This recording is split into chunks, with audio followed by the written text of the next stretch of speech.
As part of the continuing celebration of BC's 150th anniversary, Mike McArdle is highlighting the colorful characters and events that helped shape our great province. Tonight, one of the most familiar names in all of Vancouver, even if the story behind it is not nearly as well known. Here's Mike and No Ordinary Joe.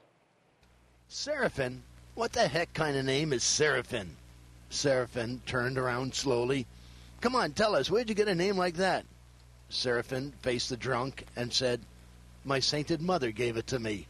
Did it happen just like that? Well, probably, because Vancouver was just a tiny, dirty, miserable, cold village then, and Seraphin Fortes was a bartender, serving beer to some of the toughest guys in town. Except he was tougher.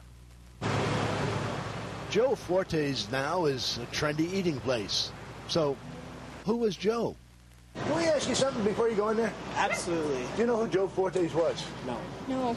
No? No. No idea, huh? No. Was he a cook? No, he wasn't a cook. What did he do? It's a restaurant. I'm just guessing here. Okay, but he was a lifeguard in the city. I just embarrassed myself, didn't I? Yes, a lifeguard, but much more. It was the late 1800s, and Seraphin landed in Vancouver off a wooden freighter. He shined shoes, tended bar, and pitched a tent near English Bay. Well, he's a long-time Vancouver guy, isn't he? Long-time Vancouver guy. Well, actually, or is it just a myth? I don't know. No myth, and he was living in a tent near English Bay then, and we know this happened. The song Old Black Joe was popular then, and the guys in the bar started calling him Old Black Joe. And so Joe Fortes was born. Except he wasn't old, and they soon stopped calling him black, even if he was the only black guy on the beach. They stopped because he was saving their lives. He officially saved more than 200 people from drowning. He was an incredible swimmer, and most white Victorians didn't even know how to float. Then he built a shack to replace his tent. Well, Joe's shack was right near where the Sylvia Hotel is now. And right before World War I, the city wanted to get rid of his shack and all the other ones that were along the beach, so they started burning them down until they came to Joe's shack. Then the city workers found more than 100 local residents standing around it saying, "You're not going to burn down Joe's shack. No way." So the city lifted it up, put it on a couple of wagons and moved it.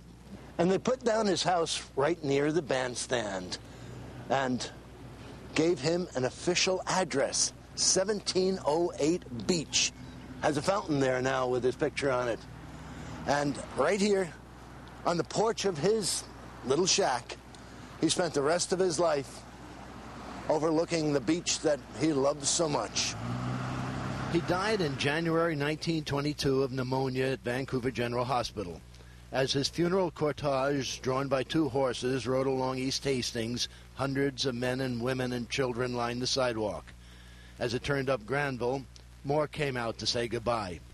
As it approached Davie Street, thousands were standing silently.